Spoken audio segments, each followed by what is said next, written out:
Ang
mabuting balita ng ating Panginoon ayon kay San Juan. Papuri sa iyo, Panginoon.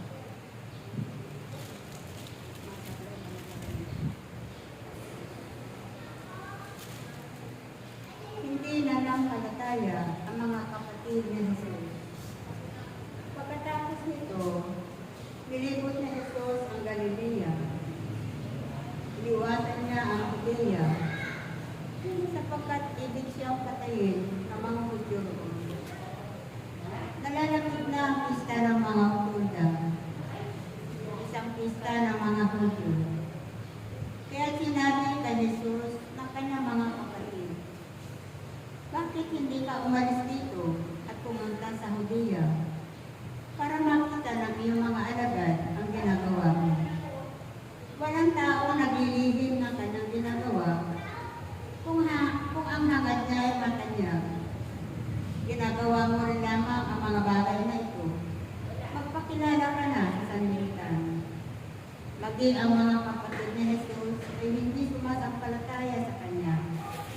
Sumagot siya, hindi pa ito ang panahon ko. Sa inyo ay maaari kahit anong panahon. Hindi kayo mapupuotan ng sanlibutan. Ngunit ako'y pinapupuotan nito sapagkat pinatutuhan kong masama ang kanyang mga gawa. Kayo pumunta sa pista, hindi ako pupunta, sapagkat hindi pa ito ang panahon ko. Pagkasabi niya, nagpaiwan siya sa Galilea. Pagkaalis ng kanyang mga kapatid, si Jesus pa ay pumunta rin sa pista, ngunit hindi hayagan. Hinahanap siya roon ang mga Hudyo. Nasaan siya? Tanong nila. Pagulong na pinag-uusapan siya ng marami.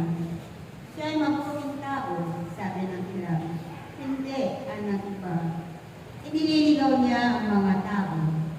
Ngunit walang nangahas magsalita ng hayagan tungkol sa kanya sa takot sa mga Hudyo. Nang kalahatian na ng pista, pumasok si Jesus sa templo at nagturo. Nagtaka ang mga Hudyo at ang sabi nila, saan kumuha ng karunungan ang taong ito? Gayong din naman nag-aral. Sumagot si Jesus, hindi akin ang inaaral ko, kundi sa nagsugo sa atin. Matatalos ang sinumang ibig tumupad ng kalooban ng Diyos. Kung ang itinuturo ko'y mula sa Diyos o nagsasalita lamang ako ng saganang aking sarili. Ang nagsasalita ng saganang kanyang sarili ay naghahangad na parangalan siya. Ngunit tapat at matuwid ang sinumang naghahangad na maparangalan ang nagsugo sa kanya.